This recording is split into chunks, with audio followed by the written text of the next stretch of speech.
Hey everyone, my name is Chloe and welcome to day 23 of Vlogmas. So it is Christmas Eve when you're watching this or when this goes live. I don't know when you're watching it. If you're out watching it before Christmas, after Christmas, I don't know. But Christmas Eve. This is one of my favorite days of the Christmas time because Christmas Eve, I feel like Christmas Eve and Christmas Day, there's a lot of pressure for things to be a certain way, to do a certain thing, to have all these traditions kind of wrap up and happen on this day. But Christmas Eve feels like the low pressure but high anticipation day, and it's just one of my favorites. So happy December 23rd. Happy Christmas Eve if you celebrate. If you don't, happy December 23rd regardless. Let me know what you're doing.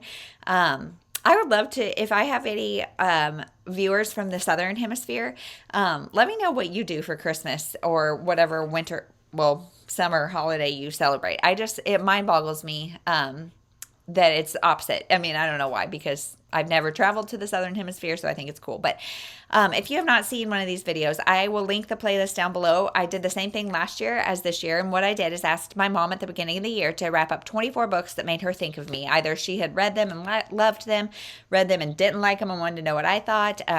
She just wanted me to guinea pig. There was something I suggested. There's 1,000 reasons she could have bought books, and she just picked random 24. And for me, this is such a fun project because I have no idea what's coming, and I have no idea like why she picked them. And it's kind of like just going into the library or going into a bookstore and picking something random off the shelf and reading it. And I love that. So, yeah, so what this video will be is a little unwrapping, a little blast from the past, because I'm filming this November 26th. So I really wanted to be done by now, but today is Small Business Saturday, and I said it in yesterday's video that I get so overwhelmed by all the deals, all the things, all the opportunity of this like long weekend, Friday through Monday, that I just like tried not to shop because it overwhelms me too much. And did you guys notice that this year, especially Walmart, was like did early Black Friday for like a week or 2 weeks or something, and it's just like spreading and spreading and spreading to the point that this is still, like, it's not even worth it. And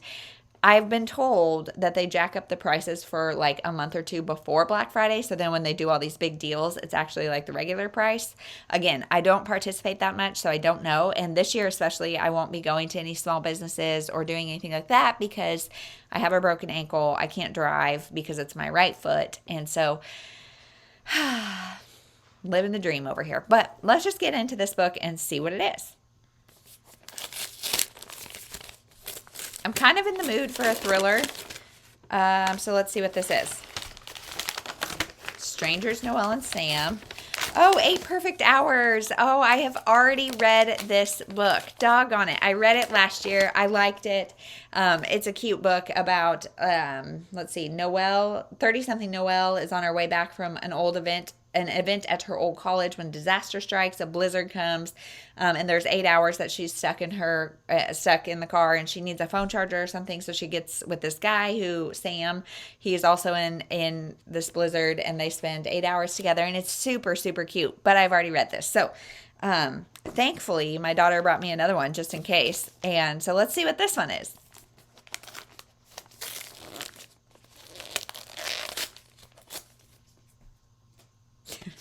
I'm like breaking off tiny little pieces. Okay. This one's bright yellow. Uh-oh. Loving Frank. This is a very trippy cover with lots of shadowy things, but a transporting drama, truly artful fiction. Okay, I've been standing on the side of life, watching it float by. I want to swim in the river. I want to feel the current. So writes Mama Borthwick Cheney in her diary as she struggles to justify her clandestine love affair with Frank Lloyd Wright. Okay, this year's Vlogmas stuff has had like a pilot theme. I've read Great Circle. Well, no, that's wrong. I read The Lindbergh Nanny, but not for this. I guess lately I've just been reading, I don't know. I feel like I've read a lot of pilot books, but Frank Lloyd Wright, 4 years earlier in 1903, Mama, I don't know. I'll have to get the audiobook and see how you say it. It's Mamah. And her husband, Edwin, had commissioned the renowned architect to design a new home for them. You guys, did I just make myself look super dumb? Maybe I'll cut this part out if I did, because I thought Frank Lloyd Wright was a pilot. Maybe not. Hey, Jeremy, who's Frank Lloyd Wright? Huh? Who is Frank Lloyd Wright?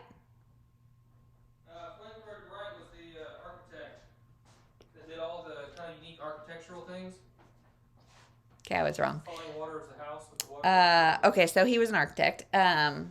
During the construction of the house, a powerful attraction developed between Mama and Frank, and in time, the lovers, each married with children, embarked on a course that would shock Chicago society and forever shake their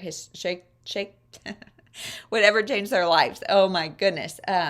Okay, so I don't know if this is true or not, but it's about an affair with Frank Lloyd Wright. So, interesting. I'm not a huge fan of cheating stories, but we will see what we think about this. So, yeah, we'll see. We'll see. And includes a preview of Nancy Horan's novel, Under the Wide and Starry Sky. So, interesting.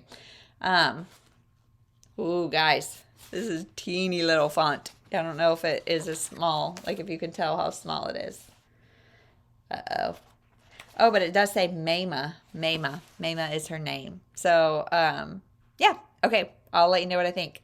Hey, everyone. So I've started this book, and I am not sure, like, really what this book's all going to be about, because I'm like 10 or 15% of the way through, and it's just like the affair has kind of started and fizzled, and it seems like it could be an affair with anybody. Like, the fact that it's Frank Lloyd Wright means really nothing. So I'm not really sure where we're going with this. So far, I'm really liking the writing style. Like, it's going really fast, and it's really like conversational and really relatable, even though it's set in the early 1900s. Like, I don't feel lost or like it's like not modern day conversation. So, so far so good. I'm just wondering where we're going. Hey, everyone. So it's maybe the next day. Maybe. I can't remember exactly, but I finished Loving Frank, and there were times throughout this book that I was like, can I just DNF this? Because it was exactly what I just said in the last clip of like, where are we going? Like, I'm not rooting for this couple because, I mean, they're having an affair, and like, as a mother, it was really hard for me to empathize and understand. I forget how to pronounce her name, but our main character's point of view, because she completely abandoned her 2 kids and husband and went like years without seeing them, and just to be with Frank Lloyd Wright. And like, he was a very eccentric guy, and it was just a strange relationship, but it was all, but, and like, he was still married the whole time, and I just had a really hard time like shipping that. So my like buy-in and my interest throughout the book really waned. Now, I went into this book knowing nothing. Obviously, you saw from the first clip, I know nothing about Frank Lloyd Wright. And so I didn't know the story at all. And if you are interested in a crazy ending, and don't know the story, then go ahead and click off here, read it if you want to, because this is by far the weirdest, craziest, like, true life story that I have heard in a long time. So, if you don't want to know what happened in his life and therefore what happened in the book, click off here and we'll see you tomorrow. If you do know, or you don't care to like be spoiled about what happened in his life, true story, somebody came in to their house. So Frank Lloyd Wright and I really wish I could remember her name, but and his mistress, they had a house, and one of their servants, because there were a lot of times throughout his life where he was not very financially stable, and yet he had very expensive taste and would shop as if he was very financially stable. But then, of course, they get to a point where he has quite a bit of money, and he had a servant that came in, or some sort of servant in his house. I don't know exactly what the guy did, but put gasoline to his whole house, burned it, and went in with an axe and killed the mistress, her 2 kids who were there visiting, as well as like 5 other people. And I didn't know that was coming. I like that whole end. I was like, what just happened? And now, like, looking back on the story, I'm like, okay, now I kind of want to reread the story, knowing what I know, and like that will propel me throughout. But yeah, that was a crazy ending. I did not know that was his story. And he wasn't even there at that house when it happened. So he was fine. Everything was fine.